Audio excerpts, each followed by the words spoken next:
Kaya ako nag-apply sa sports radio at hindi sa national news. Yes. Kasi medyo passionate din ako pagdating sa mga ideals at sa gusto natin mangyari sa bansa natin. Kasi nasanay ako na nagsi-selfie report ako for my special loved ones. Correct. Ay, kasi yun ang posture mo di ba? Yun ang postura mo.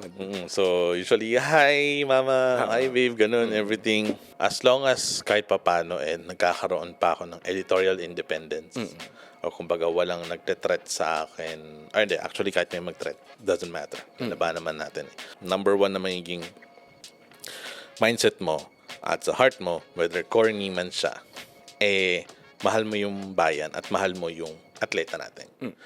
Access is presented by Upstream Sports TV. This podcast is recorded live at Outspace and is produced by the Batinhawa Podcast Studio. Hi Aaron, welcome sa podcast natin for today. Welcome to Access. Maybe you can introduce yourself and what do you do? Parang HR. What do you do now? Yes, una sa lahat, thanks sa invitation. Yes, of course. Thank you for joining. I don't know if I achieved anything to be here. You did, I think, sige, mamaya natin tanongin. Okay. Sige, go ahead. Alright, so Aaron Bayata po. Government name Aaron Joel Almeida. So, tatrabaho po ako bilang mamamahayag or broadcast journalist sa DZSR Sports Radio 918. SR. SR nga talaga siya. So, ang mga dati ng names Radio Sports, Sports Radio, Sports and Youth, naging Radyo Pilipinas 2, and then RP2 Sports, and then back to Sports Radio. Naging RP2 Sports pa siya, specifically. Okay, So, ang nangyari ka dito sa radio station namin. So, quick history. So, after People Power noong 1986, around May, specifically May 10, na-establish siya as Sports Radio from a radio segment noon. So, And then, humiwalay siya. Hanggang sa humiwalay siya from one of the parang main radio stations ng PBS. So, nagkaroon siya ng sarili niyang frequency sa AM. And then, naging 918 siya around the 90s, panahon ni former President Ramos, from 738. So, yung 738, yun yung currently na dating radyo ng bayan, ngayon ay Radyo Pilipinas. Tapos, naging Sports and Youth nung panahon ni former President Arroyo, bumalik sa Sports Radio, panahon ni former President Aquino, Benigno Aquino. And then, during the tenure ni former President Duterte, naging RP2 Sports, or RP2, Radyo Pilipinas. RP2, so, ganun. yes. And then, the current administration, they reverted again to yung origins namin, which is Sports Radio.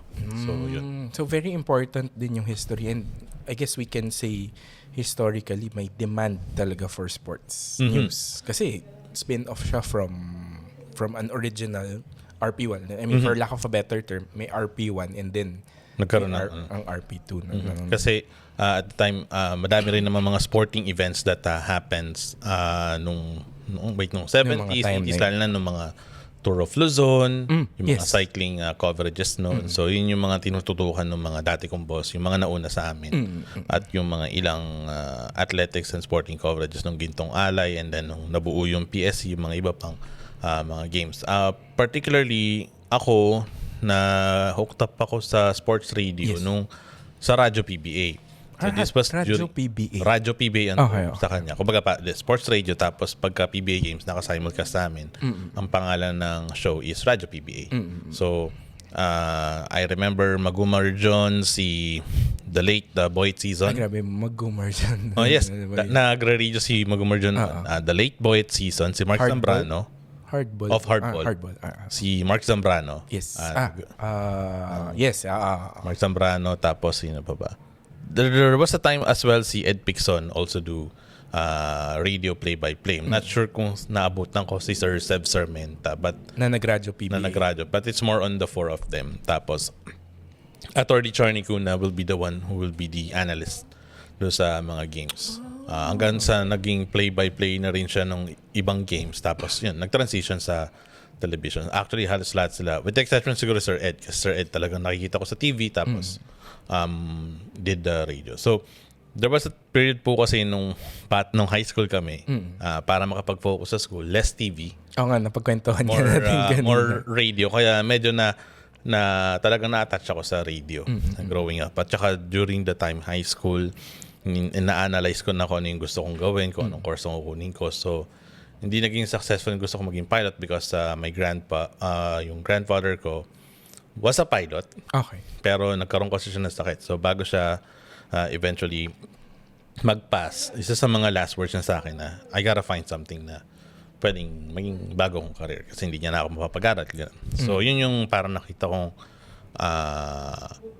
interest ko. So dahil mahilig ako sa current events, mahilig ako sa radio, tapos sa sports, so yun na lang. So parang in-imagine ko na gusto kong maging radio journalist or radio broadcaster sa sports. I guess ang dami kong gustong tanungin tungkol dun sa part na yun. But of course, people or our viewers and listeners are actually consuming this as a podcast right now. It's very visual. Although wala masyadong dito, iba-ibang cutaways. How would you describe sports? It's not even written, as verbs lang, as words lang. Parang paano ka na-hook? Parang hindi ko alam kung paano i-formulate na gets mo yung question na sports as words na naririnig mo dire-diretso. How would you describe that time? And then what was going through your mind na parang nai-imagine mo ba? Parang at that level. Actually, yun yung keyword, yung imagination. Talagang kailangan pagaganahin niya yung imagination ng isang individual. At yun din yung eventually yung naging turo ng mga professor ko sa kolehiyo. Specifically, shoutout kay Professor Al Torres. Al Torres yung voiceover ng GMA dati. Siya si walang kinikilingan, walang pinaprotektahan. Bago na yun iba na I forgot the name. I think Mr. Weng de la Peña. I'm not sure. Probably still the same line. Still the same line pero iba na ang voice caster. Kasi si Sir Al Torres, voiceover siya for GMA until he migrated to Vancouver. So, radio is a theater of mind. At doon ko na rin siyempre sa pakikinig ko ng sports sa radyo, yung Radyo PBA, yung NBA radio din na parang binobroadcast dati ng 105.9 sa dati nilang branding. So, parang na-adapt ko rin yung mga sinasabi nila, mga pandiwa, mga ilang adjectives, pang-uri, ganon, both English and Filipino. Tapos doon ko nakikita, okay, ganun yung pag-describe nila. Tapos yung ilang mga archives sa mga play-by-play na ginagawa ng mga boss ko noon, during only on those games na pwede sila mag-play-by-play. Kasi na yun, may broadcast rights. May visuals na kasi. May visuals na kasi. Tsaka yung broadcast rights, kumbaga binibili ng mga media organizations na sila lang ang pwedeng mag-ere. Mag-ere. So, there was a time in radio na walang broadcast rights. You can just do it. Talk over. Ano pinapanood mo? Ano naging sa pagkakaalam ko, for example, NCAA or cycling. Yung cycling kasi yun yung parang naging bread and butter ng... Grabe, hindi ko ma-imagine yung cycling. Yung station namin. So, 3 and 4 crew, may isa na nandun sa isang chase car. Nasa sasakyan siya. Sasakyan. Or kumbaga parang sa lead pack. And then habang naunguna yung isang siklista. So, hindi na-describe. So, andito tayo na yun sa National Highway, sa Maharlika Highway, sa Marcos Highway, and then babagtasin natin hanggang papunta tayo sa Antipolo, papunta sa Masinag. In real time siya. Tapos siguro yung weather, gano'n. Tapos siguro key facts about the cyclist. So yung at least sa mga fans, enthusiasts ng cycling.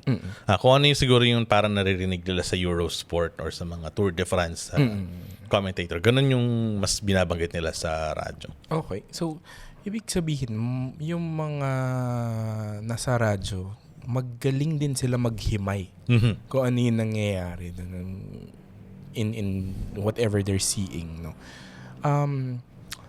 And then this was something that you carried over as a skill. Did you attempt to, or was there any, what's the term? Meron bang challenge for you to balance between being a journalist? Kasi minsan, at to a certain extent, quote-unquote, pwedeng hindi na journalist yung commentary work, diba? Versus commentary work. Actually, natutuhan ko na siya hindi directly but indirectly sa mga peers natin. Nung nag-start kasi ako, ang parang naging orientation ko sa sport. By the way, nung nakapasok ako as a government employee kasi it's a government station ang sports radio, so kailangan may civil service. So nung nakapasa kami, na-appoint kami, ang isa sa mga task ko is more on radio script writing and syempre pagbabalita, pag news reading. And then tsaka kami na-assign sa mga ilang field work. So with regards to that, natutuhan ko siya sa mga colleagues natin like si Jasmine Payo. Narinig ko lang sa kanya, hindi sa seminar niya, basta nakakwento niya lang casually, and then nag-i-eavesdrop ako na dapat kasi binabalance yung hindi pwedeng yung parang sinasabi mong pag-broadcast kasi yung opinion mo para naging fact. Naging facts. Tapos nare-recall din ng mga ilang colleagues namin yung there was a time when Onyok Velasco settled for silver sa 1996 Olympics. Olympics. And then from the perspective nung mga viewers at that time, hindi maganda yung judges scoring. Scoring. So yung isang radio reporter namin sabi na we were robbed. So kumbaga doon na papasok yung before, I'm sure we're all emotions. Masyadong emotional yung mga tayo noon at that time, pero fan din naman kasi tayo. Siyempre, tayo. atleta natin yun. At the time, we were very close to winning a gold medal. Yes. Kasi ang noon, 1964, si Anthony Villanueva. We weren't even born in. So, at the time, we were so close for having our breakthrough. So, Sa Olympics. But ang dapat naging pag-describe namin noon, unfortunately, kumbaga natalo si Onyok, ganito via scores sa decision, ganito. While sa perspective ng ganito, but the judges ruled that ganito. So parang ganon, yung kumbaga i-emphasize yung kumbaga final score, yun ang turo sa amin, yung naging details. Resulta. Let the analysts be the ones sa ibang separate segment or show na I don't think na we disagree with the decision. Yung so report ka muna. Report muna. Bago ka mag-react. In a way, di ba? Medyo mahirap din siya, but eventually always keeping in mind din, syempre after we gathered facts, so natin yung mga sinabi ng mga data and yung mga sinabi ng mga resource persons from both parties, lalo na minsan pagka mga away ng NSAs, yes, mga National Sports Associations. So just because everyone's just so passionate about sports, diba? So kung ano yung point ni ganito, so ayun, and then of course syempre kung ano yung para magiging moving forward na ruling for various parties. So may ganung issue din siya. Hindi rin siya halos nakakalayo sa national issues natin. It's just that dito kasi expectedly nagiging result, nagkakaroon ng at least kumbaya moment for the two parties, and then they're gonna eventually play for flag and country. Yun naman yung common ground din, di ba? Although of course hindi naman natin maiiwasan na there's just so many passionate individuals and teams who want to represent the country and also play for, kasi it's not common, diba? It's not common to play for the country. Hindi rin naman ganun kadami rin, quote-unquote, kadami yung opportunities to do that. Okay. If I may ask, were you, meron bang, paano nagiging harmonious yung pagiging journalist and also being a journalist that is representing the government?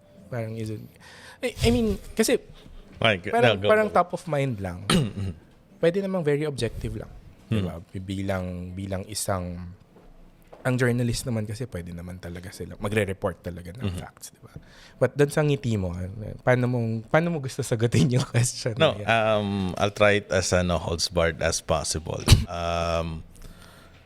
Kaya ako nag-apply sa sports radio at hindi sa national news. Yes. Kasi medyo passionate din ako pagdating sa mga ideals at sa gusto natin mangyari sa bansa natin. At least kasi nakikita ko sa sports, people from the right wing, people from the left wing, kung ano mang gusto mong ideology sa life, at least magkakaisa for 90 minutes of football, 48 minutes of basketball, or 3 periods of ice hockey, or kung ano man. Are playing for the same team. Playing for the same team. All playing for And then after that, sige, mag-debate na kayo na dapat dictatorship or democracy. Yes. Mga ganun.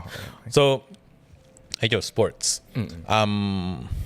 At the same time, na-realize ko din na lalo na kasi pumasok ako nung 2016 sa constitution po kasi natin bawal mag-hire ng mga government employees 45 days before election. So I was hired I think 48, 49 days before the election, so okay pa. Just on time. Just on time. So check na lang article something sa constitution natin. Basta bawal 45 days before. So at that time patapos na yung term ni former President Aquino, and then doon na namin nalaman okay, so it's Mr. Duterte's gonna be coming in, and then kung ano yung mga adhikain nila for at least medyo nag-shift yung mindset namin, nakala namin for sports. Ganun. So ang nagiging turo sa akin ng boss ko noon who served during the latter days of the Marcos dictatorship, whether you like it or not, medyo at least sa pagre-report kumbaga parang you have to withhold yourself.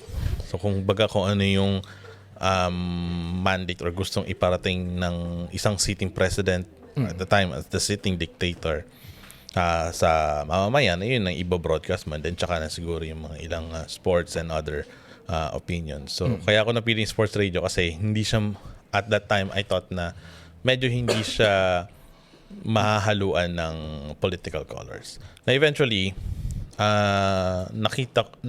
pansin din namin, whether we like it or not, mahalo siya. So meron times na okay, in a sense, like for example, no previous State of the Nation address, President Bongbong Marcos mentioned yung mga ano ba to, yung sa zona niya, yung open for all na yung mga pag-jogging sa mga facilities ng Philippine Sports Commission, and then yung pagbanggit sa mga national athletes natin, sa mga allowances nila and other mga benefits support, nila, mga benefits, ganun. So that's the good part. And then there's also a bad part na, for example, the former President Rodrigo Duterte, sa mga ilang statements niya sa mga palarong pambansa, or like sa when he welcomed the Heidelin Diaz when he previously won a silver medal sa Rio Olympics. Yes, okay. Tapos ang naging topic ibang political discourse. Yes. Hindi naging related. Dapat si Heidelin ng bida. Hindi yung kung sino mang partido at that time, kung sino man yung inaatake ni Ginoong Duterte at that time. So that's yun yung medyo unfortunate stuff na nakakasakit ng ulo. Mahirap i-navigate. Mahirap pa i-navigate. May challenge. Lalo pag halimbawa, like, if I'm not a fan of any sitting president. So, pero minsan iisipin ko din kung halimbawang nakikita ko na, at least from my perspective, he is doing a good job. Hindi na, aside from sports, pati dun sa pag-manage ng mga ilang day-to-day operations, mga general services sa mga sa bureau namin. So I can take that as a win. At least kahit papano yung welfare of my fellow government employees. Hindi na nung mismong sports radio roster namin, kundi ng mga kapwa ko empleyado sa gabi. At hindi safe. Kumbaga protected. Parang yung welfare ng mga colleagues namin, like they make sure that yung job security namin is okay, dahil government kami, GSIS or GSIS are okay, intact, walang makukuhang funds. I hope so. Kasi syempre gagamitin din natin. I also have observed, I think not just for today, that medyo deep din yung knowledge mo of government things, or is it an effect of a result of working with the government for the last 10 years? I'm na-curious lang. Okay. Yung parents ko kasi, I would not say not they're activists, but they also joined movements nung specifically after the assassination of Senator Aquino, Ninoy Aquino. So, doon sila nagkaroon ng knowledge on how government works. And then, Also growing up, pinabasa ako ng grandparents ko, ni parents ko ng mga libro about government, iba't ibang klase ng gobyerno, ranging from the perspective of various people. From the Magsaysays, the Marcoses, the Aquinos, Ramos, and everything. And then lagi silang, yan ang laging usapan sa dining table. Okay. Walang kawala. Walang kawala. In fairness, in a proper way of discourse. So, sabihin nila, maganda sana to pero hindi dapat ganito. Kailangan laging nangunang rule of law, may respeto sa batas, respeto sa karapatang pantao, karapatan ng bawat isa. So, mostly aligned with the ideals or yung sa preamble ng constitution namin. So, and at the time, siguro may ilang relatives din kami na talagang nagkaroon ng opportunity to work with various political personalities from the Cojuangcos to Aquinos and to the Ramoses. So, nagkaroon ako okay, ganito pala, executive, legislative, judiciary, tapos yung mga hindi pwedeng mag-utos ang Supreme Court. Mag-aakto lang sila pag mayroon na nag-fight. So yung mga ganong may proseso talaga. May proseso talaga. And siguro magandang pag-aralan din yan actually. Maganda maging case study. Yung ginawa recently ni former congressman and rain or shine head coach Yeng Guiao with regards dun sa yung benefits for the athletes. Yes. Case study kasi siya. At saka ang laking, it's a breakthrough case. It's a landmark ruling kasi kumbaga ang ending niya, not a lawyer, pero at least from my understanding, Yeng Guiao asked the Supreme Court na etong si PAGCOR kailangan mag-comply dun sa isang batas natin na si PAGCOR ay dapat nagre-remit ng mga ilang percent ng kita nila sa Philippine Sports Commission. For the longest time, hindi ginagawa ni PAGCOR yun. Okay. For various reasons. Walang record. Kasi wala na talaga. So, ngayon, final ni Mr. Guiao yun 2016 at last year lang nag-decide ang Supreme Court na tama yung petition ni Coach Yeng. Dapat nagre-remit kayo. So nag-appeal si PAGCOR, sabi and with finality and unanimously sinabi ng Supreme Court, balik niyo yung kailangan yung mag-provide yung percentage na bigay niyo sa PSC. At ang sabi pa doon sa ruling, way back noong 90s. Retro din. So retro din. Retro din. So ang laking budget nun. So kaya nga nung press conference nila with PSC chairperson na Pato Gregorio and PFF president John Gutierrez at the sidelines of the FIFA Futsal Women's World Cup. It's a Merry Christmas, but at the same time, challenge for Pato as a chairperson na syempre to properly ma-manage yung pera makukuha nila from PAGCOR. And of course, one of the NSAs in John Gutierrez and his fellow NSA heads na representing yung mga iba't ibang NSAs na magamit yung pera ibibigay sa kanila ng Philippine Sports Commission. Kasi syempre, NSAs usually, they get money from the government through the PSC. So, dun kailangan properly managed and liquidated. So, yung mga ganung bagay po, siguro, buti na lang na napagtiyagaan ko siyang basahin. At the same time, interesting din. So, meron kasi mga times na dahil ayaw ko paglaruin sa labas. Yun na nagiging kapalit. Sige, babasahin ko na lang tong Article 3 ng Constitution. For real. Minsan, okay. To the point na, ito rulebook ng FIBA. Sige nga, basahin ko. So, at least, literal na book knowledge talaga. Book knowledge talaga. Was that something that you carried over up until this point in terms of your reporting or the way that you deliver news? Kasi, of course, top of mind, like what we were talking about earlier, final score, diba? Final result muna. But in terms of the nitty-gritty, how do you find those things and then how do you report them? Ang pag sa radio reporting, for example, dalawa kasi yung parang klase ng ginagawa naming reporting. Number one is the newscast. And simple lang siya, the inverted triangle. Okay.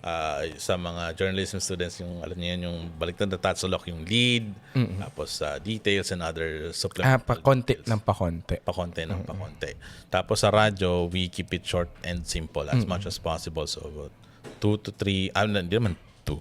3 to 4 paragraphs. Okay. Kung kaya. Pero syempre, minsan pag remarkable stories like Alex Ayala, talagang minsan madaming kaming nai-input. I would say na bagamat kaya ko confidently magsulat sa radyo, medyo hindi ko ganun ka-forte ang pagsulat sa dyaryo. Ibang language siya. Ibang language siya. So, yung mga nagagawa, kahit nung online, kasi online sports news and sa newspapers, sa sports section, halos they're a bit of the same. Pero minsan mas mahaba din sa dyaryo. Depende rin sa mga detalye ng mga nangyayari. So, what do you call this? So, tsaka sa pagsusulat ng radio, minsan, doon papasok yung mga audio clips, sound bites, or video bites na yun kasi we are also streamed on Facebook. Yes. So, mahalaga din siya. Now, yung pag-live reportage ko naman, almost the same, pero idedetalye din namin, halimbawa, In the moment yun. In the moment yun. So, for example, gawin natin yung naging gold medal victory natin. Na may side kwento din. Na may side kwento din. Xin Chao, Vietnam. Yeah, it was a good game. Okay.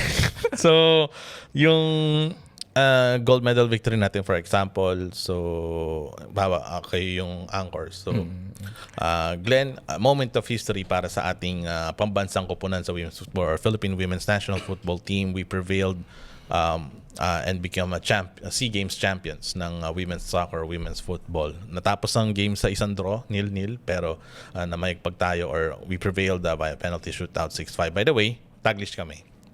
Bagamat dati English pero naging directive na to. No? Directive na to. So, Taglish siya. Actually, ang gusto pa nga na iba, pure Tagalog. Sabi ko, medyo mahirap. Tsaka hindi nagtutunog natural. Di ba? So, Taglish na siya or Inglog. So, ganito yung nangyari. Nagkaroon ng parang moment of controversy. Ito, buti nila may controversy. So, ang magiging atake namin, Vietnam initially scored, pero sa perspective ng mga lineswoman o ng referee ay hindi siya goal dahil may naunang dahil natawag itong offside. So it benefited for the Philippines. At from then on, from that moment hanggang sa 80th or 89th, talagang bakbakan hanggang dulo itong parehong koponan. May mga parehong chances na naka-score, lalo na ang Vietnam. Mabuti na lamang si Olivia McDaniel, yung ating goalkeeper, na-anticipate yung mga strikes at yung mga flicks na napakagandang ginagawa ng Vietnam. Muntik magkaroon ng mga commotion, may mga composures, pero naging composed naman bagamat na nakakatanggap tayo ng mga ilang physicalities against the opponents, and then the composure at yung what do you call this, yung fresh legs pa rin yung mga teams natin, kaya din natin nakuha yung panalo. So, syempre babanggitin namin kung sino yung mga goals for us, and then eventually yung naging winning save ni Olivia. So mostly ganun. Na-imagine nakikinig lang ako sa'yo, pero na-imagine ko yung buong live stream dun sa mismo. So, okay. Tapos kwento namin yung naging reaction ng crowd, naging reaction din namin. Pero always keeping in mind din kasi, while it's very tempting din kasi na I'm very fortunate na na-witness ko to, ganito, everything. Yes. Pero more focused hanggat maaari sa athletes. Yes, correct. Kaya merong point in me na may reservations ako sa selfie reporting. Okay. Kasi si selfie reporting na nakikita na natin sa mga colleagues natin. Yes. Sa iba't ibang network. Which is adapting to that's part of adapting to the modern times. Correct. So, although para sa akin, nasanay kasi ako na ang focus yung subject. Correct. Mapa sportsman or national news. But okay, so ganito na rin ginagawa ko. Kasi nasanay ako na nagsi-selfie report ako for my special loved ones. Correct. Kasi yun ang posture mo di ba? Yun ang postura mo. So usually, hi mama, hi babe, ganun, everything. Hindi ako sanay na mga kababayan. Buong Pilipinas pala yung buong Pilipinas, ganun. So, yun yung bagay na adapt din namin. So, ganun yung parang live reportage na ginagawa namin. Mapa sa radyo siya or na sa Zoom. Kasi na naka-stream. Para makikita din tayo sa Facebook stream. Or kung sa mga recorded na, which is yung selfie reporting or stand-uppers na ginagawa namin. Ibig sabihin, tumawid na rin sa kung paano, nag-adapt na rin. And challenging siya for me kasi ganito po. Pinangarap ko sa radyo lang. Hindi ko pinangarap sa TV. Na walang visual. Walang visual. Talagang salita lang. Tanggap ko kasi dahil masyado kong idol si Lord De Vera, tumatak sa isip ko na umasal ka ayon sa kagwapuhan mo. Okay. Hindi ako ganun. Alam kong hindi ako pogi. Okay. Pero medyo confident naman ako na okay yung boses ko. Tsaka magsalita. At magsalita. Kahit pa paano, kaya naman dalhin yung looks ko. I mean, wala. Minsan, kung may looks ako, di sana yung isang form of reporting. Hindi, yung mga nililigawan ko no high school, nagustuhan ako. Hindi, pinasted ako. So, hindi nag-convert ang chances nag-convert natin. So, ganun. Yung radio. Para at least hindi ko na kailangan mag-ayos, ganun, everything. Wala, kailangan na ng Facebook. So, kailangan nakikita ka rin sa online o minsan, dahil sa integrated state media, you might do some stand-uppers for TV. So, with whatever you have also. Kasi phone mo lang. I will do. So, okay, no choice. So, wala. You need to make yourself presentable. Siguro in relation to that, pwede nating bisitahin yung mga access device cards natin. I'm sure you have it here. Okay. I'm sure may mga kwento ka din dito. Maybe you can share one by one. Ano yung pinaka... Actually, ni-require po ako na isa lang. Pero hindi naman required. Dalawa yung... Yung ibang guest nga dito, 6 yung dala. Wow! Hindi. Totoo. 6. Bagitin ko muna yung isang na hindi ko siya, sana na-miss ko lang, pero sana hindi ko siya... Nakatago yan. Okay, for sure.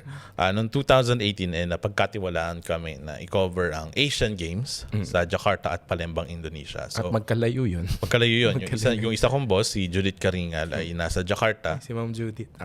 And then sa Palembang province, ako naman yung naandun. So, kinover namin ang mga tumatak sa akin, of course, skateboarding kasi nag-gold si Marjeline Didal. Din yung naging rise ni Marjeline Didal. And then, yung mga ilang achievements din natin sa bowling, yung mga atleta din natin sa bowling, sa dragon boat, tennis. At the time, nagsisimula pa lang si Alex Ayala. So, nakikita natin sina Jason Patrombon, si Francis Casey Alcantara. Mga Davis Cup names naman. Katrina Leonard, Marian Jade Capadocia. So, sila yung mga nako-cover namin during the 2018 Asian Games. Tagal niya. So, dun sa isang malaking compound ng sports yun sa Jakabaring Sports Center. Malaking area siya. So, medyo strategic din pala ang pagkahalagay nila ng sports doon sa Palembang. Hindi ko masabi sa Jakarta kung paano nangyari doon eh. Pero doon ko rin naramdaman ang passion and tense ng isang football-loving nation like Indonesia. Kasi naglaro doon, di ba? Yung Indonesian women's football team kasi, hindi sila ganun kagaling. Objectively. At ang kalaban nila, Chinese Taipei, na isang, Asian Games. Asian Games level. Yes. So, ang nasa mindset ng mga Indonesians, mananalo sila. At nung nakita nila yung final score, so talagang galit sila. Nararamdaman, parang 4-1, 3-1. Talagang ramdam nila yung galit sa tension na may nakita ko na nasusunog na gulong. Buti na lang yun lang yun. Pero hindi na nasundan, pero ramdam ko na they don't like losing. Kahit ng women's football team. So, okay, ganito pala sa Indonesia. Ganun. Sa isang football loving country. Kasi that's the first time yun ang first coverage ko na sports internationally sa labas ng Pilipinas. Pero hindi ka nag-cover nung game na yon. Kumbaga na-observe mo lang siya. Na-observe ko lang siya. Tsaka kasi pagka ganun po, usually ang focus lang namin Team Philippines. Yes, of course. Wala nang side trip. Unless siguro kung halimbawa Olympics tapos kung si Daniel Medvedev tinuloy niya yung sino ba? Si Daniel Medvedev ba? There was a Ukrainian tennis player na dapat mag-Asian Games para mag-gain din ng points Nakalimutan ko lang kung pero magre-represent siya ng isang... Magre-represent ata siya ng Kazakhstan ba yun? Kasi ang Russia hindi naglalaro sa Asian Games. Kahit na geographically. Anyway, so there's that. So that's one.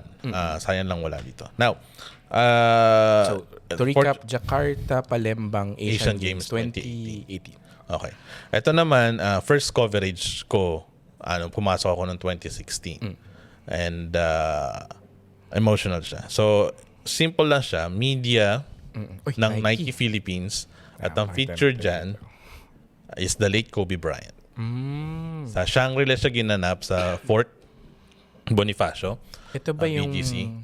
sa Kerry? And then, 2016, that was yung huli niyang uwi. Huling uwi. Well, huling dalaw ni Kobe sa Pilipinas after nung retirement niya. So, of course, siyempre, yung final game ni Kobe Bryant sa Lakers, he scored 60 points against the Utah Jazz.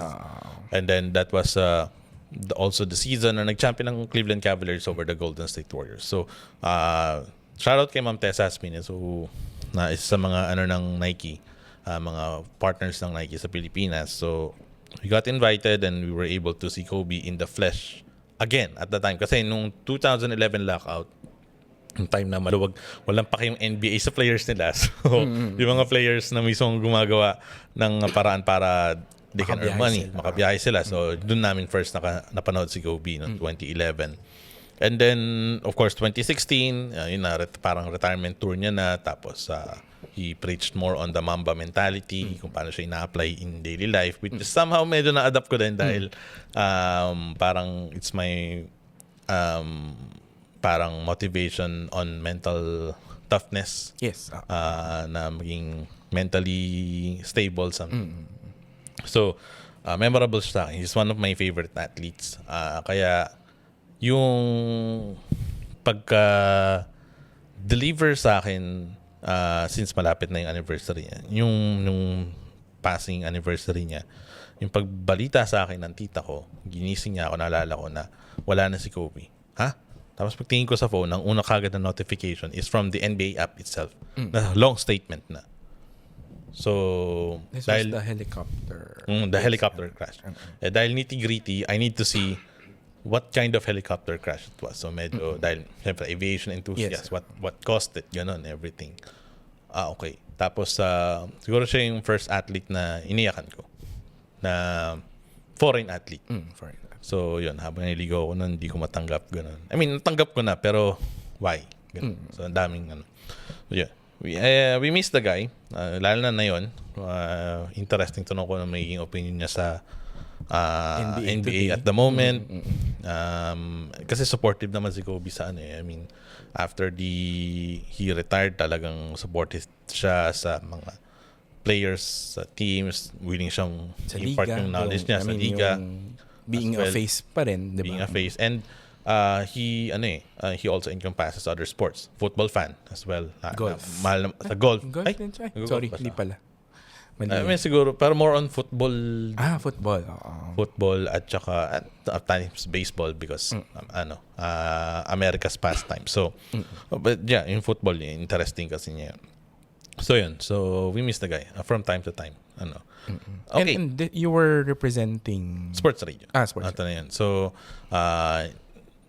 awa ng Diyos, sa isang station pa naman ako. Hindi pa naman... Oo nga eh. Ang loyal, very loyal din or long staying ka din dyan sa sport. Siguro, ang mental, ang mental note ko lang is that as long as kahit papano nagkakaroon pa ako ng editorial independence o kumbaga walang nagte-threat sa akin, or hindi, actually kahit may mag-threat, doesn't matter. Laban naman natin Pero yung kumbaga parang financially, kahit paano kaya niya akong buhayin as a single person. I'm good. Go tayo. At saka hindi pa naman tayo military-led junta. Mga ganun bagay. Yes. Kasi syempre mahalaga pa rin yung civil liberties natin. Correct. Ganun. So, okay. That's Kobe visit here. And siguro by far yung parang masasabi kong top highlight of the many highlights. The FIFA futsal the FIFA Nasanay tayo women's sorry. We love futsal, by the way. Correct. The FIFA Women's World Cup. Of course. Australia, New Zealand 2023. Malaki yung hugot niya, and if I may enumerate most of them. Number one, well, I will never claim na football expert ako. I'm just a football follower ng Philippines. Since noong 2000, well, actually, una kong napanood sa SEA Games noong 2005 as a high school student was the 2005 Southeast Asian Games women's soccer or women's football match ng Pilipinas at ng Indonesia. Nanalo tayo doon 2-0 sa Marikina Sports Center. Naalala kong ang kilala ko lang doon, si Let Dimson. Si Coach Let ngayon. Coach Let Dimson, Hindi ko alam kung nandun si Ma'am Belay kung naglalaro siya noong 2005, baka nandun siya. At saka yung commercial model na si Monica Santos. Okay. Monica Aurelia Santos yung pangalan niya. Hindi ko alam kung nasaan na siya. I hope she's doing well. So from then on, hanggang sa nun, nagkaroon lang ako ng basic interest sa football. Okay. So, fortunately, hindi ako yung isa sa mga fans na ang boring naman yan. Hindi. Exciting Kasi siya. mahaba siya. So, talaga. 45 minutes. Although, kaya napapanood ko lang na games pag World Cup. Usually finals, okay, nanalo tong Spain, nanalo yung Germany, ganun. The usuals. The usuals. Hanggang sa nung nag-sports radio ko, ang pinatutok sa akin ng boss ko, si Cecilia Kimlat. Kasi siya yung dating umahawak ng Football Connection. Yung palabas. Yung palabas ng Football Connection. So, since Ma'am Cecil is about to get into the managerial role, sabi niya, ikaw na mag-handle niyan. So, challenge siya. Tapos, challenge pa ako nung isa nating colleague dati siya sa Manila Bulletin, si Sir Jonas Terrado. Kasi si Ma'am Cecil parang pinapakilala niya ako sa mga colleagues natin. Ito na papalit sa akin. Correct. So, hindi ko network din yan. Or ang work din. So, sabi ni Sir Jonas Terrado, bro, big shoes to fill yan. Which is, na-realize ko, big shoes to fill. And hanggang ngayon pa rin naman. Kasi, ang nakita kong magaling si Miss Cecil sa rapport sa ibang mga officials. Ako kasi medyo na-adapt ko yung tinuro sa akin ni Sir Miko Halili indirectly sa mga napanood kong mga podcast nila ng From the Stands. Shout out From the Stands. Nakikinig kasi ako sa kanila. Yung nag-put kasi si Sir Miko ata ng parang invisible wall between himself and the players. Parang gusto niya maging ang relationship lang ay professionally and independent. Okay. Yung iba kasi nating colleagues, beyond the work, naging friends din nila yung players. And you can't take away the fact that you can be fans. Kasi it's a national team thing, di ba? So, yun. Parang kasi ako mindset ko na paano kasi wag naman sana may isang controversy si player and I need to report on it. So, gano'n. But at the same time, parang maganda pa rin naman na, kumbaga binabalance lang. Huwag masyadong super close kasi baka iba na yung maging dating sa public. Huwag naman yung masyadong hostile. Ganun. So, but at the same time, yun yung medyo still working out. Camaraderie with various people. And this was something that this was something for you. Nag-work. So, fast forward, so nakapasok tayo, yun nga, yung journey ng women's team natin. Naalala ko na madaling araw, tuwan-tuwa ako, nakapasok tayo. First time sa Women's Asian Cup, 2017. Kasi kalaban natin ay Jordan nata. Basta may kalaban tayo na madaling araw. Naalala ko nga, madaling araw. Madaling araw yun. So, doon ko na kayo nakilala, and then yung other colleagues natin, sina Ate Mia Montaire, and then the others, Coach Let, Coach Buda, yun. And then, hanggang sa yun nga, dumating na sina Dahili Longs, the Sarina Boldens, and then the Allen Stygic, and then COVID came, pero ito nakapasok tayo sa World Cup. So it's a big deal. Tapos naalala ko, birthday tale, nung draw nung Women's World Cup for 2023, I was praying na Australia kasi yun ang may direct flight sa atin. Okay. Kung halimbawang kasi medyo maasa pa ako na sana magkaroon ng direct flight ng pera yung office pang Nung New Zealand, ako patay. Sige, mag-apply na lang ako for the repository. Yes. Sa FIFA po kasi, pwede ka naman mag-apply kahit hindi ka pupunta. But you're gonna get exclusive access. Oo nga. I've been hearing about tools, the FIFA tools for media as well. No? So, I encourage everyone, yung mga colleagues natin, kahit hindi kayo matuloy for any World Cup na involve ang national team natin, applyin nyo pa rin. They will equip you. They will equip. Lalo ng time na yung pandemic. So, since unpredictable yung pandemic, baka close door na naman yung World Cup ng 2023. So at least may resources. May resources pa rin. And then so ongoing application, and at the same time nagmagandang loob yung si former ambassador Peter Kell ng New Zealand na ganito, i-waive namin yung requirements. Yung mga requirements. I mean, the requirements. Charges. Kasi di ba may bayad ang visa pag nag-a-apply. So Yun yung winave. So, nag-apply ako. At the same time, tinanong na rin natin namin sa office, what if halimbawa may budget yung office? So, at the time, medyo nangangapa kami kasi kakapapalit lang ng administrasyon. Although, we still had the same director at the time. Pa siya pinalitan. So, we just asked kung baka may extra pa. Usually, ano lang naman yan, yes or no. Yes or no lang. So, nasanay kami sa no. Which is understandable kasi madaming... At least you tried. At least you tried, ganun. So, doon yung naging mindset namin. Nagulat ako, naging sagot. At nung nalaman ko yung sagot, actually, tinawagan ko si Sir Ivan Gayares agad tsaka si Ryan Phoenix. Aaron, ganitong amount lang ang kaya namin. Mapagkakasya mo ba yan? Magagawa mo ba ng paraan? Di nagulat ako kasi, malaki na to. At so, tumawag ako kay Sir Ivan, Sir, ganitong amount.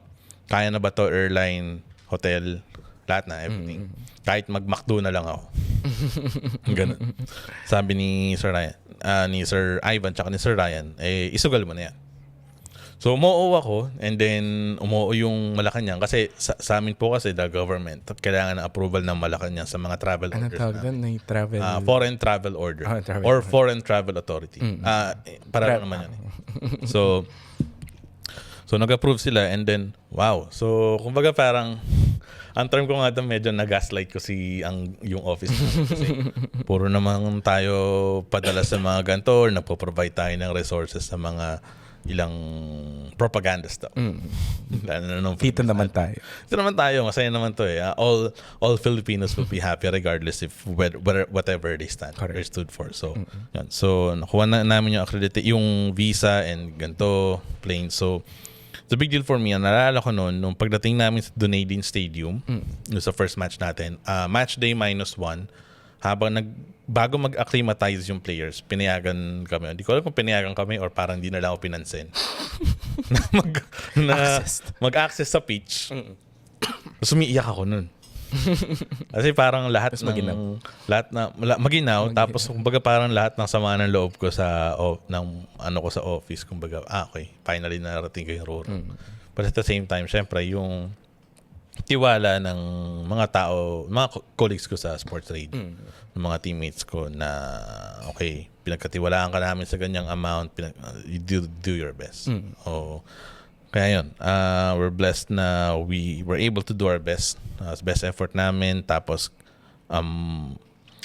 yung yung nanalo pa tayo. Yes. So tsaka yung pure emotions din from the players.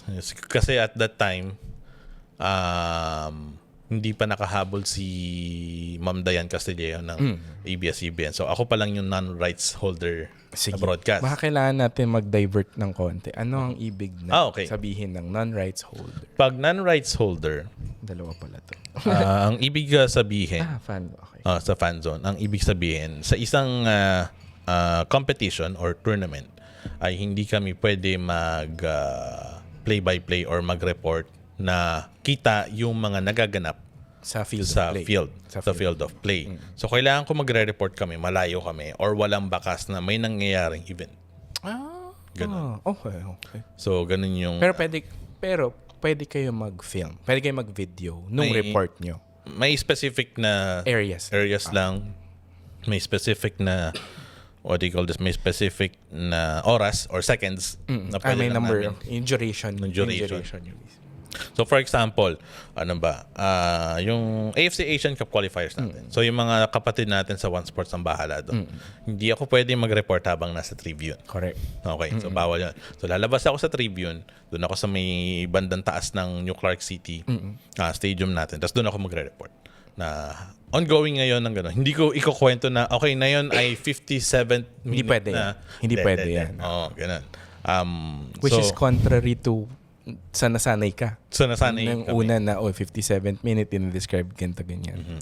So dati kasi yung reportage nila sa pagkakalala ko, ito 57th minute na, naka-goal ganun. So naka-goal. Hindi pwede yun. Hindi na pwede yung ganun. So ang pwede lang gumawa noon yung mga nasa One Sports or siguro baka yung entities ng One Sports. So at the time One Sports ang host broadcaster. Ang kabaliktaran po noon ay yung rights holder. Yun naman yung nasa ID nila. So yun, non-rights holder. Na yun, ang nagulat lang ako Kasi nung pagdating ko sa Dunedin, Dunedin, New Zealand, kinlarify ko kagad lahat. Na-rundown ko yung rules. So ito po yung nabasa ko. I-double check ko lang po sa inyo na pwede kong ganito. Siyempre English, di ba? Ay, Hindi, joke. na-shook na ako when they told me na, oh, actually, you can record videos in the mix zone. Oh, really? Okay. So, ayun. So, then came yun nga. Yun, siguro yung madagdag ko na doon, siguro memorable moment ko is that yung after the Wellington game, so the first one who was available in the mix zone was Sarah Egeshvik. So I asked Sarah Egeshvik about the assist, and then she cried. Normally, journalists must not show emotions. Correct. But she cried. I cried too. Nadamay ka na. Nakisabay ka. So nakisabay kasi emotional din. Ibang klase yung victory niya. And then medyo nag-burst out into tears. Pero na-compose ko pa rin yung sarili ko. Habang ongoing yung press conference featuring Coach Alan Steidic and Olivia Mactan. So kasama ko sina Sir Jonas tsaka si Sir Ruben. Hindi ko alam kung saan nakaupo si Mr. Bong Pedralbes tsaka si Dayan Castillejo. Basta kaming hilera nun. And then nakaganon lang ako. And then I'm trying to repeat na ako. Kasi hindi ko naman yung Ma-contain din. hindi ko naman contain. A lot of emotions na during that game. So nakatahi pala to dahil nasa lumo ang football connection.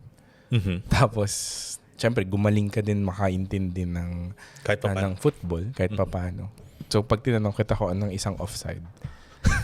Sige, wag hindi na tayo pupunta. Basta walang mauna yun. Basta yun. But by the way, for the record, hindi offside. Hindi offside. Alam niya na yun.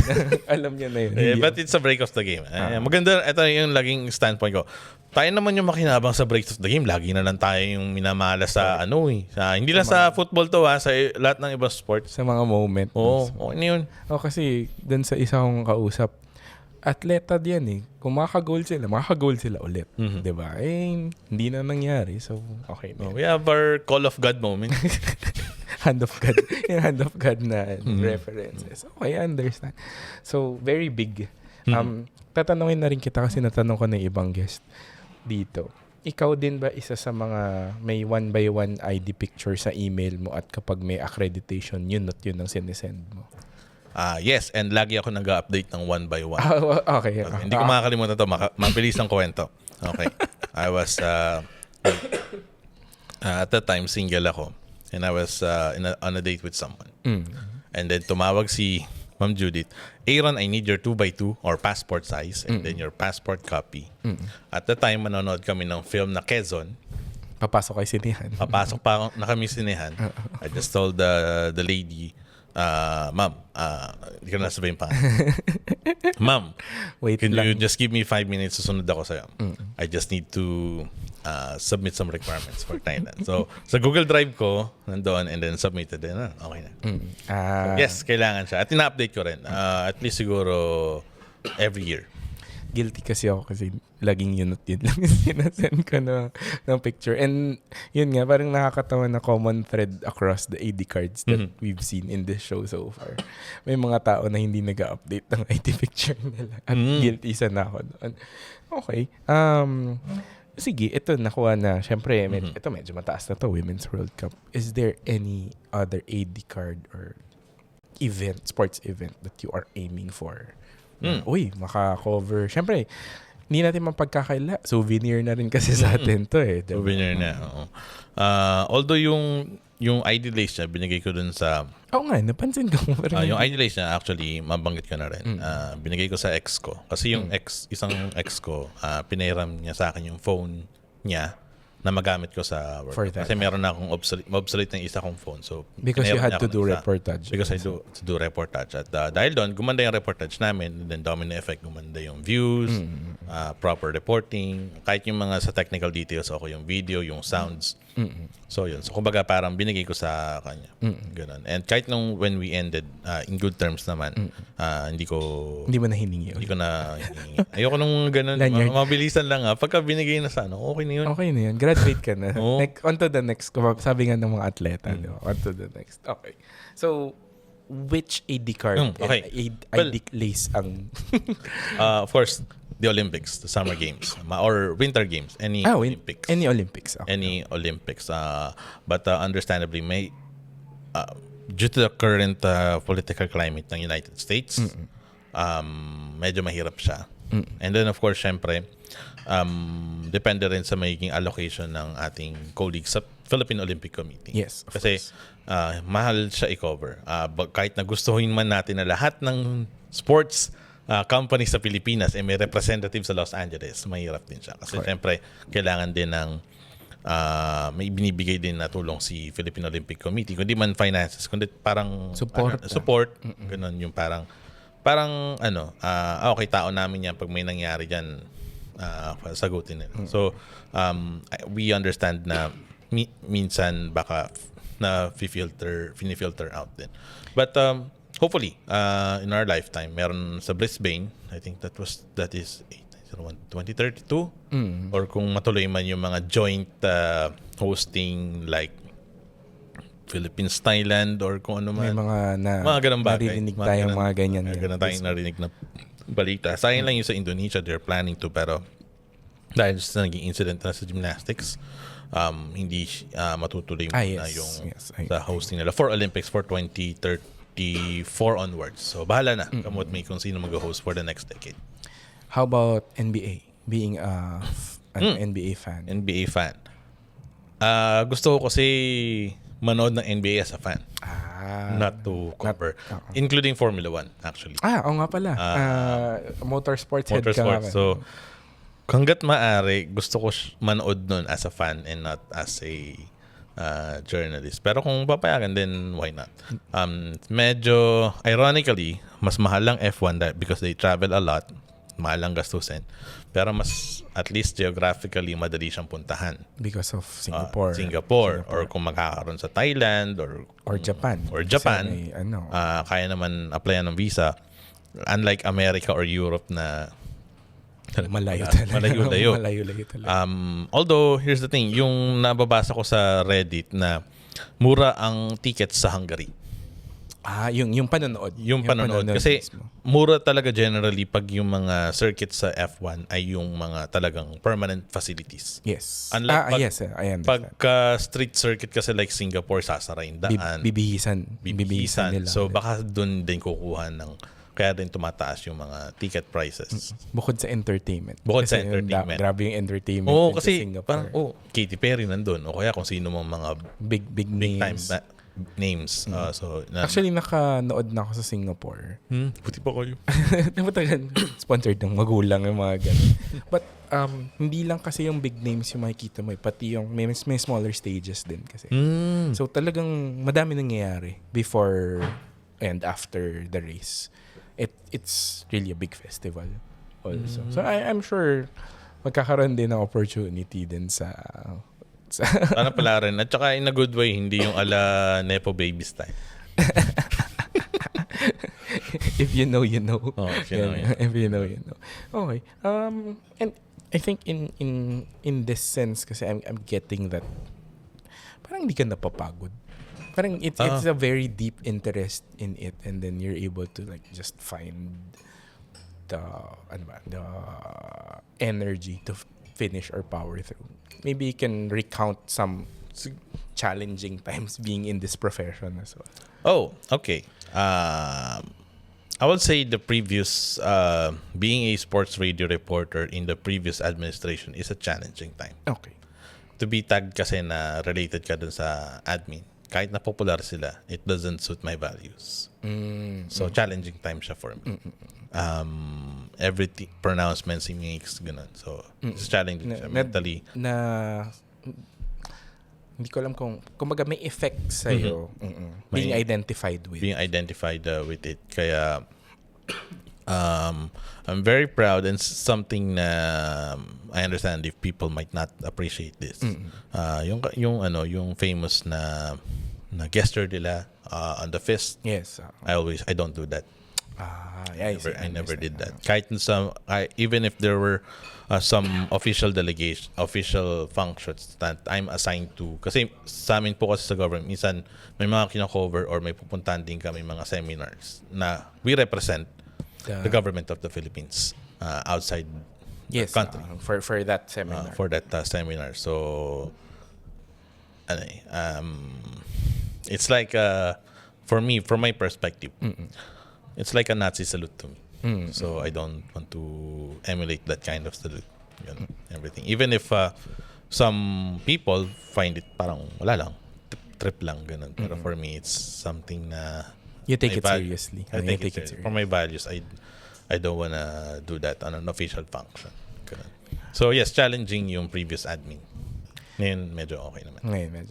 Siguro, I think you would also see how the current admin prioritizes the sports. Kasi you would notice mayroon pang tagline, tapos may send-off pa, and so on and so forth.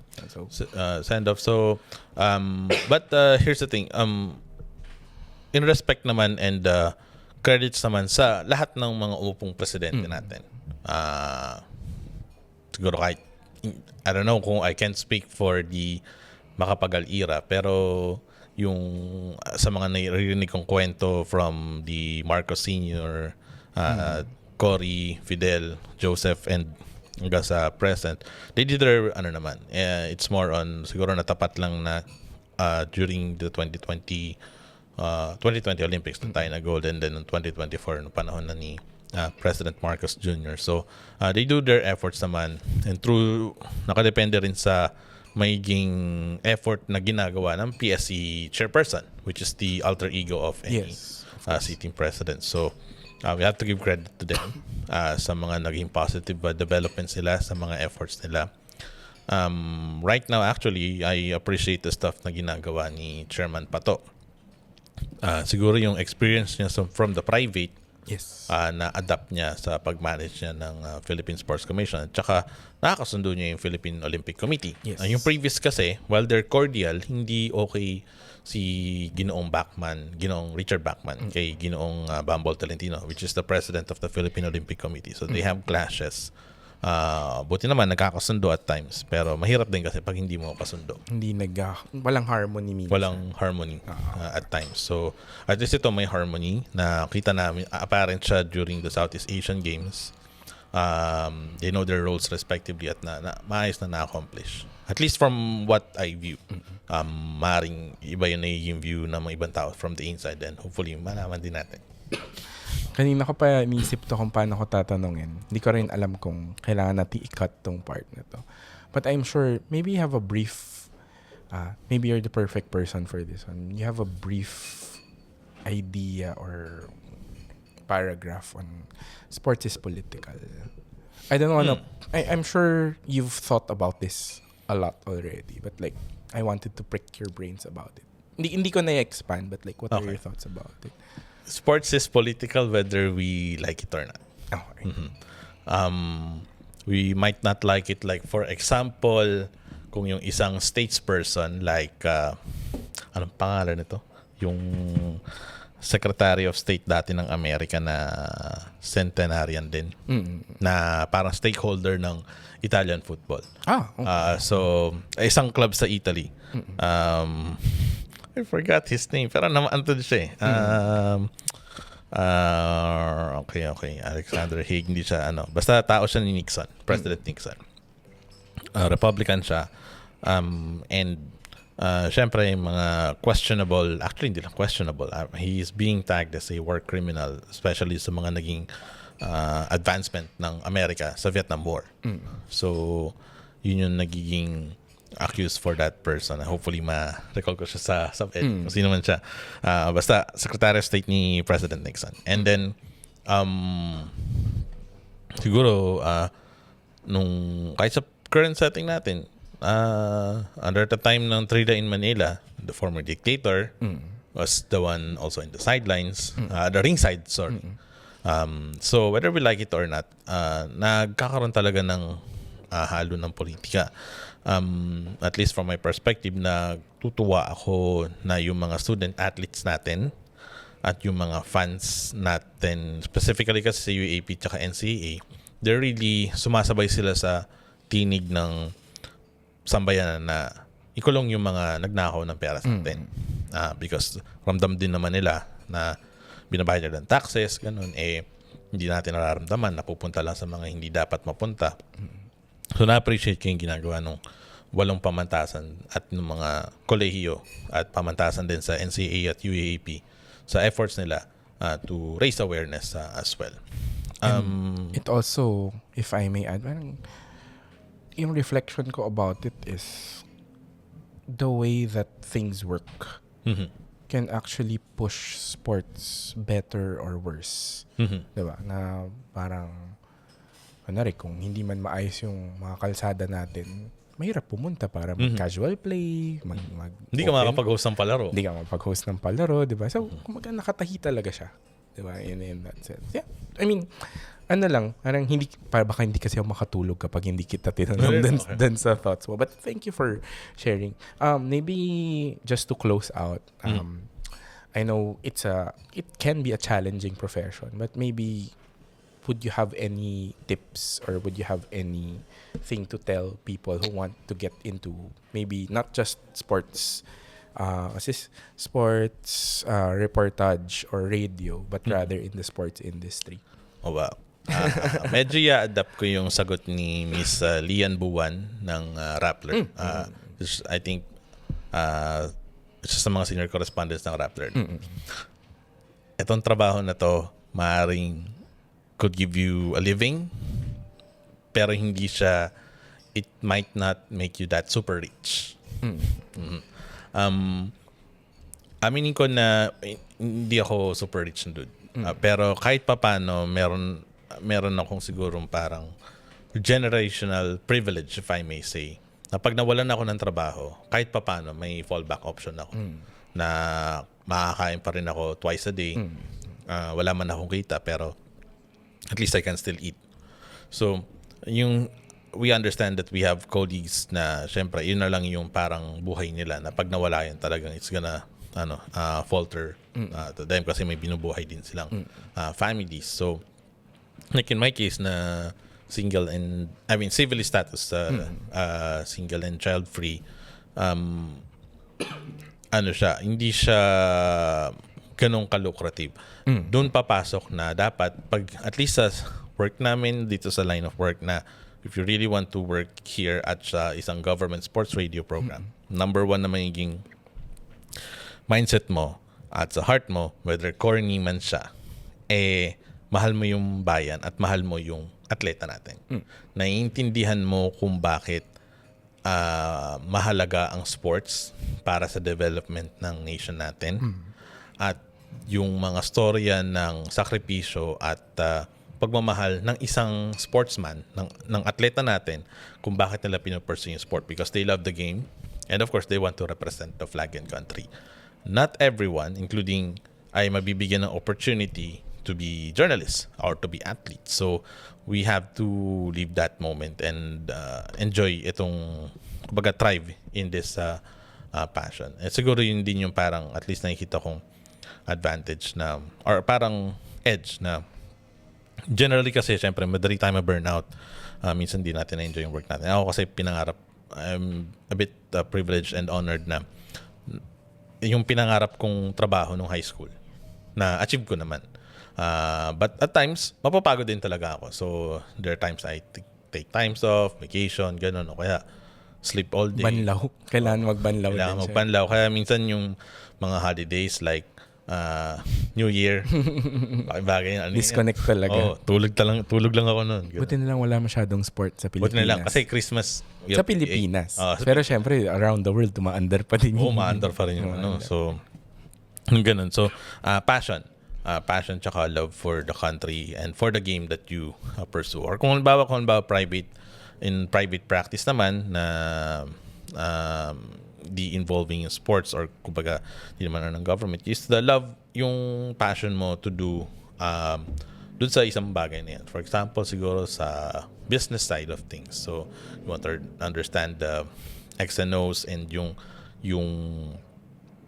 understanding mo rin kung bakit mahalaga na ganito yung naging outlet or kumbaga yung naging nahihit ng Pilipinas yung targets natin para this and that. So yung mga ganung bagay which makes you appreciate your craft more. Okay. Thank you, Aaron, for sharing your stories. And we'll see you again sa Playing Court or at Playing least the Court Media sa Tribune beach. ulit. Mm. No? Access is presented by Upstream Sports TV. This podcast is recorded live at Outspace and is produced by the Butinhawa Podcast Studio. Make sure to access wherever you get your podcasts from. Special thanks to Search Coffee for our drinks. Thank you for listening to this episode. Leave us a question in the comments if you have any, and we'll try to answer them in the next episodes, or highlight your key learnings from our conversations. Catch you again on the next episode of Accessed.